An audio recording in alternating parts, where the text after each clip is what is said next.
September 13, 23-ാം ആഴ്ചയിലെ ശനിയാഴ്ച. ലൂക്ക 6:43 മുതൽ 49 വരെ വാക്യങ്ങൾ. ഡോക്ടർ സ്മൈലി ബ്ലാൻഡൺ ഒരു പ്രശസ്ത മനോരോഗ വിദഗ്ധനായിരുന്നു.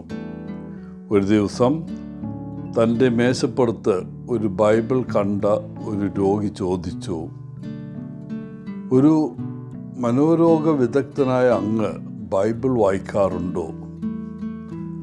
ബ്ലാൻഡൻ പറഞ്ഞു, ഞാനത് വായിക്കുക മാത്രമല്ല അത് പഠിക്കുകയും ചെയ്യുന്നു.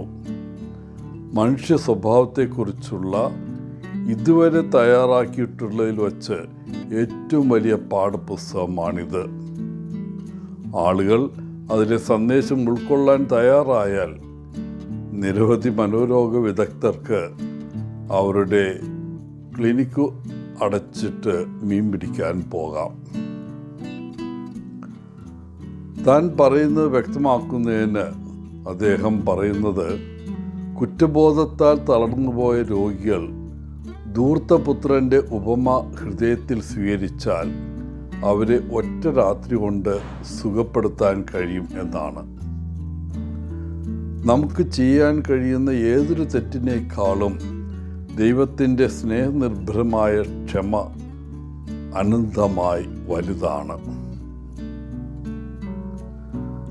മരങ്ങളെയും അവ കായ്ക്കുന്ന ഫലങ്ങളുടെ ഗുണനിലവാരത്തെയും കുറിച്ച് യേശു സംസാരിക്കുന്നതോടെയാണ് ഇന്നത്തെ സുവിശേഷം ആരംഭിക്കുന്നത്. ഓരോ വൃക്ഷവും അത് ഉൽപ്പാദിപ്പിക്കുന്ന ഫലത്താൽ അറിയപ്പെടുന്നു. യേശു ഒരു പടി കൂടി മുന്നോട്ട് ഈ ചിത്രം കൊണ്ടുപോകുന്നു.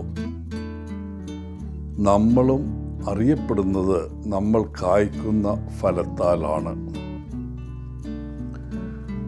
ഈ പ്രസ്താവനയെക്കുറിച്ച് ചിന്തിക്കുമ്പോൾ ഞാൻ ഏതു തരം ഫലമാണ് കായ്ക്കുന്നതെന്ന് നമുക്ക് തന്നെ ചോദിക്കാം. നല്ല ഫലമോ ചീത്ത ഫലമോ?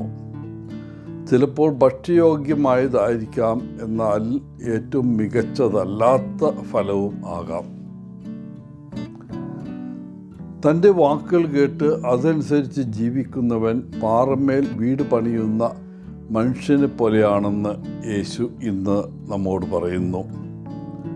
വെള്ളപ്പൊക്കങ്ങൾക്ക് അതിനെ ഇളക്കാൻ കഴിയില്ല. നമ്മുടെ ആത്മീയ ജീവിതത്തിലും ഭൗമിക ജീവിതത്തിലും ഇത് സത്യമാണ്. തത്വങ്ങളും ബന്ധങ്ങളും പോലുള്ള ഒരു ഉറച്ച നങ്കൂരം നമുക്ക് ആവശ്യമാണ്. നമ്മുടെ ജീവിതത്തിൻ്റെ അടിത്തറ പാറമേൽ ഉറപ്പിക്കാൻ യേശു നമ്മോട് പറയുന്നു. ദൈവമാണ് നമ്മുടെ പാറ, അവനിൽ നാം അഭയം തേടണം. നമ്മുടെ ജീവിതത്തിൽ എന്ത് കൊടുങ്കാറ്റ് വന്നാലും നാം കുലുങ്ങില്ലെന്ന് നമുക്ക് ഉറപ്പിക്കാം. അതിനാൽ നമുക്ക് അവനിൽ ശക്തമായ വിശ്വാസം ഉണ്ടായിരിക്കേണ്ടത് അത്യാവശ്യമാണ്.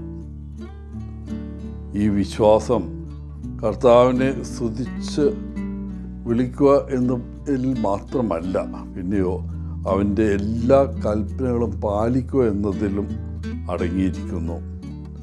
കാരണം അവൻ്റെ വചനം നമ്മുടെ ദൈനംദിന അപ്പമാണ്.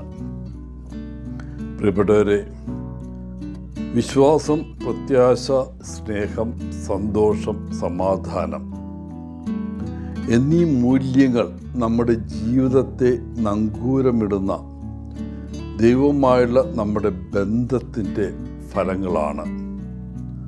ഫലം നല്ലതാണെങ്കിൽ അത് തീർച്ചയായും ദൈവത്തിൽ നിന്നായിരിക്കണം വന്നിരിക്കുന്നത്. എല്ലാവർക്കും നല്ലൊരു ദിനം ആശംസിച്ചുകൊണ്ട് ഒത്തിരി സ്നേഹത്തോടെ പോളച്ചൻ CSSR ഫ്രം കേരള.